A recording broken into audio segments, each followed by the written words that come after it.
Menjadi Muslim adalah suatu kebanggaan yang sangat luar biasa bagi pemeluknya. Islam mengajarkan tentang ubudiyah, akhlak, kasih sayang, dan toleransi antar umat beragama dengan tetap berpegang teguh pada Al-Quran dan hadis Nabi Muhammad SAW. Allah Subhanahu wa Ta'ala berfirman, "Tidak ada paksaan untuk memasuki agama Islam, sesungguhnya telah jelas jalan yang benar daripada jalan yang sesat." Dirangkum dari berbagai sumber, berikut 8 pendeta terkenal Indonesia yang memutuskan untuk masuk Islam. 1. Agustinus Christoffel Kainama. Pendeta Agustinus Christoffel Kainama masuk Islam tahun 2009, bersamaan dengan bulan suci Ramadan. Keputusannya menjadi Muslim, bukan karena mendengarkan lantunan dan mempelajari Al-Quran, melainkan karena ia memperdalam Injil sebagai kecintaannya kepada Yesus.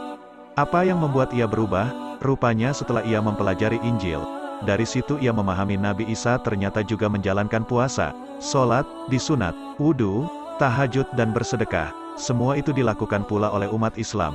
Ujarnya, saat sudah begitu dalam mengkaji Injil, ia malah memutuskan menjadi Muslim karena apa yang dilakukan oleh Yesus. Atas petunjuk Allah, akhirnya keputusannya untuk memeluk Islam kian bulat.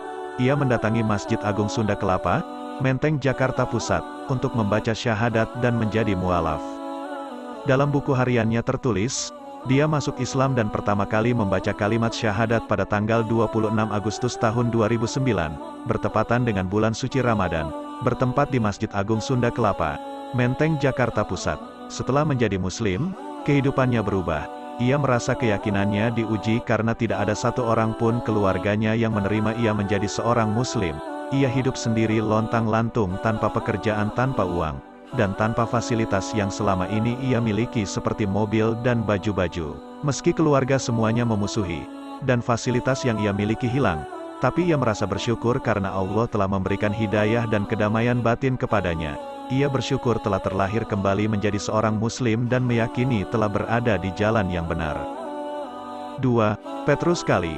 Petrus Kali, seorang pria yang telah 22 tahun menjadi pendeta asal Kabupaten Sigi, Sulawesi Tengah, menyatakan memeluk agama Islam setelah mendapat hidayah.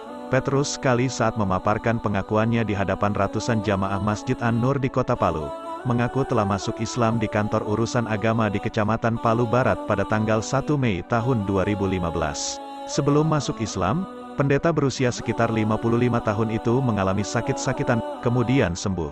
Menurutnya hal itu adalah kuasa Allah Subhanahu wa Ta'ala. Selama ini pendeta asal Tanah Toraja ini tinggal di dekat gereja di Dusun 3, Desa Sejahtera, Kecamatan Palolo, Kabupaten Sigi, yang berjarak sekitar 70 km dari kota Palu.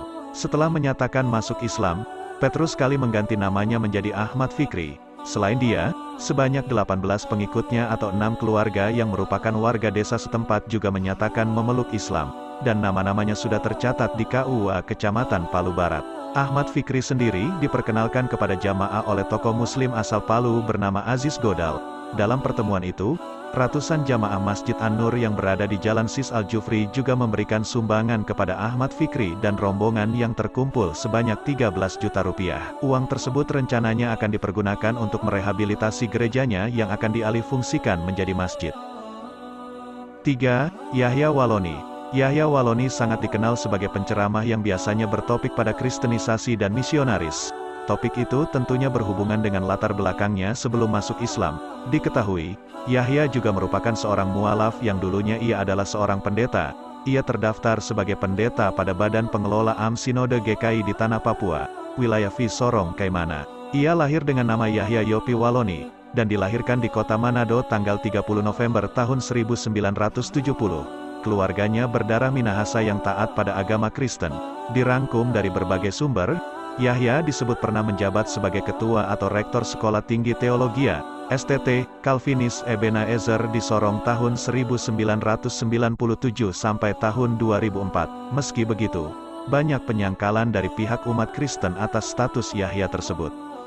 Berdasarkan penuturannya, Yahya Waloni bersama istri memeluk Islam secara sah pada Rabu tanggal 11 Oktober tahun 2006, pukul 12 WITA melalui tuntutan Sekretaris Pimpinan Cabang Nahdlatul Ulama Toli-Toli, Komarudin Sofa. Setelah memeluk Islam, nama Yahya Yopi Waloni diganti menjadi Muhammad Yahya. Nama istrinya Luciana diganti menjadi Mutmainah, nama anak-anaknya pun ikut diganti. Silviana diganti menjadi Nur Hidayah, Sarah menjadi Siti Sarah, dan Zakaria tetap menggunakan nama tersebut.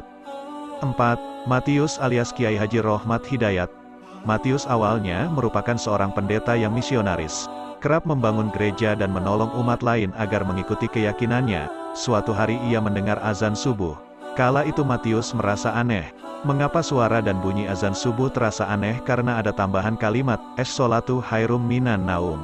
Karena rasa penasarannya yang besar itu, akhirnya ia bertanya kepada seorang ustadz di salah satu kota di Jawa Barat, mempertanyakan mengapa suara azan subuh terasa aneh dan ada tambahan kalimat, es-sholatu khairum minan naum. Beliau memberikan jawaban kepada saya, lebih baik sholat daripada tidur, kata Kiai Rohmat.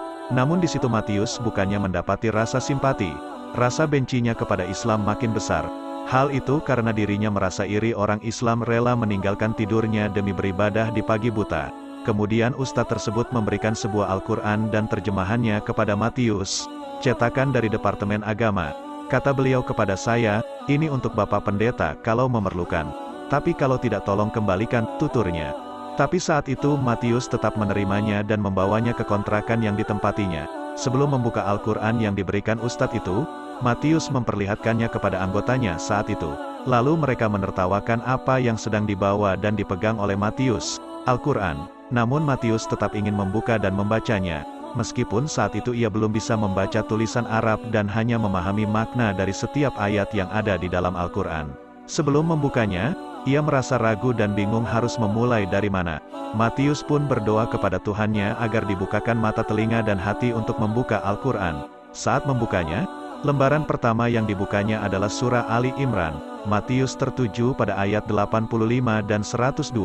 Mengapa hanya ayat tersebut yang ditandai dengan warna merah? Hingga suatu hari, Matius tidak bisa tidur dan terus memikirkan ayat tersebut. Ia juga terus berusaha memahami maknanya karena rasa penasarannya.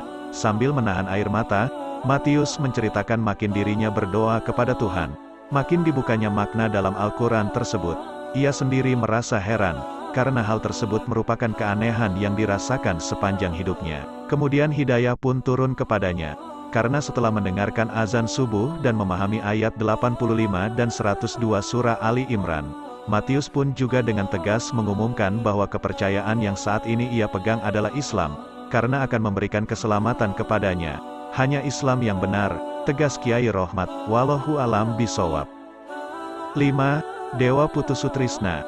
Dewa Putusutrisna merupakan musisi sekaligus cucu dari pendeta tertinggi agama Hindu di Bali. Dewa berpindah keyakinan setelah dia mempelajari Islam dan menemukan ciri-ciri Nabi Muhammad SAW dalam kitab Weda Hindu. Dewa mengaku ia masuk Islam bukan karena menikah dengan istrinya yang berasal dari keluarga Muslim. Ia mengaku justru dirinya yang membawa istri pada Islam. Sebab meskipun keluarganya Muslim, tetapi ia tidak menjalankan agamanya. Berbagai cobaan menguji keteguhan iman Dewa Putu Adi. Di awal hijrah, ia masih menjalani karir bermusik di kafe-kafe sebagai musisi bayaran. Saat itu, Dewa mengaku menerima banyak godaan yang mengajaknya untuk memeluk agama mereka dengan imbalan uang. Bahkan ada yang menawarkan hingga $500 miliar. Namun, Dewa kemudian menjelaskan ia telah memeluk Islam dan balik mendakwahi orang tersebut. Salah satu cobaan yang terberat adalah saat kelahiran anak keduanya pada 2017. Saat tengah malam, istrinya mengeluh sakit, hingga waktu sholat subuh, istrinya menangis karena merasakan sakit di perutnya dan mulai mengeluarkan cairan dari rahimnya. Dewa kemudian membawanya ke rumah sakit. Dewa akhirnya menghubungi Ustadz Khalid Baslamah dan hanya mengatakan ia tengah dalam kesulitan. Dewa meminta Ustadz Khalid memberitahunya doa dan amalan apa supaya ia bisa keluar dari masalah tersebut. Saat itu, dia bilang, sejak kapan manusia diciptakan Allah untuk mencari jalan keluar? Allah menciptakan manusia untuk beribadah.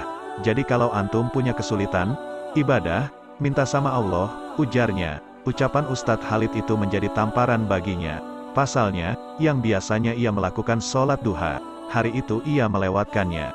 Dewa lantas kembali pada istrinya dan ketika itu pula perawat mengatakan janin di dalam kandungan istrinya harus dikeluarkan lantaran detak jantung bayi sudah tidak ada. Perasaan Dewa kala itu begitu berat. Secara mengejutkan seorang teman mualaf China menemuinya ke rumah sakit dan langsung membayar lunas biaya rumah sakit. Ia merasa senang bercampur haru. Hal itu membuatnya merenung dan berkata bahwa manusia kerap lupa pada Allah. Ketika punya kesulitan dan masalah, manusia baru mencari Allah. Sedangkan ketika tengah dibuai kesenangan, mereka enggan menemui Allah. 6. Cynthia de Vretes. Cynthia tadinya adalah seorang pendeta di Kabupaten Maluku Tenggara Barat, Provinsi Maluku. 2 kalimat syahadat itu ia ucapkan pada Jumat tanggal 13 Oktober tahun 2021 lalu, di hadapan jamaah masjid dan warga di desa Fatolo. Saya yang bertanda tangan di bawah ini, nama Cynthia de Vretes, usia 26 tahun, pekerjaan pendeta. Saya mendengar suara azan berkumandang. Saya merasa mendapat hidayah dari Allah. Katanya dikutip pada Selasa, tanggal 14 Desember tahun 2021. Hal itu terjadi tepatnya 1 tahun yang lalu. Pada saat itu timbul keinginan besar dalam hati saya untuk menjadi seorang muslimah. Sambungnya, mantan pendeta ini pun mengaku, tidak ada paksaan dan bujukan dari pihak manapun untuk dirinya memeluk Islam. 7. Idris Taufik. Allah subhanahu wa ta'ala akan memberikan hidayah kepada siapa saja yang dikehendakinya. Ayat tersebut layak disematkan pada Idris Taufik, seorang pastor di Inggris yang akhirnya menjadi mualaf. Dia menjadi mualaf setelah mempelajari Islam dan melihat sikap kelemah lembutan umat Islam. Mulanya, ia memiliki pandangan negatif terhadap Islam. Baginya saat itu, Islam hanya identik dengan terorisme, potong tangan, diskriminatif terhadap perempuan, dan lain sebagainya. Namun, pandangan itu mulai berubah ketika ia melakukan kunjungan ke Mesir. Di negeri piramida itu, Idris Taufik menyaksikan ketulusan dan kesederhanaan kaum muslimin dalam melaksanakan ibadah dan serta keramahan sikap mereka. 8. Abraham Agus Setiono. Abraham Agus Setiono, mantan pendeta ternama di Jawa Timur, memutuskan menjadi mualaf dan meninggalkan pekerjaan yang membesarkan namanya. Ia pun kini jadi muazin dan tukang bersih-bersih kuburan. Setelah mantap berislam, ia menetap di lingkungan pondok pesantren Al-Hasani. Sehari-hari kerjanya kini hanya membersihkan kuburan di lingkungan pondok pesantren Al-Hasani Kebumen tersebut. Meski masih baru di sana, sosoknya tak asing bagi warga sekitar dan amat disegani. Hal itu tak lain karena ia merupakan seorang muslim yang taat dan totalitas dalam beribadah. Ibnu Mas'ud yang dulunya bernama Abraham Agus Setiono itu merupakan mantan pendeta ternama di Jawa Timur. Gerejanya pernah dibom teroris saat ia dan jamaahnya merayakan Natal. Bertolak dari sana, pria tua itu mendapat hidayah di suatu malam. Saat itu ia melihat bintang di langit berjalan tak lazim. Jutaan bintang yang biasanya bergerak tak beraturan, malam itu bersaf rapi. Ajaibnya, kerumunan bintang yang berjalan itu membentuk lafaz Allah dengan huruf Arab. Cahaya bintang berbentuk lafaz Allah itu bukan hanya menghiasi angkasa, tapi juga mampu menembus relung hati Abraham. Dengan pertimbangan matang, ia memutuskan untuk memeluk agama Islam.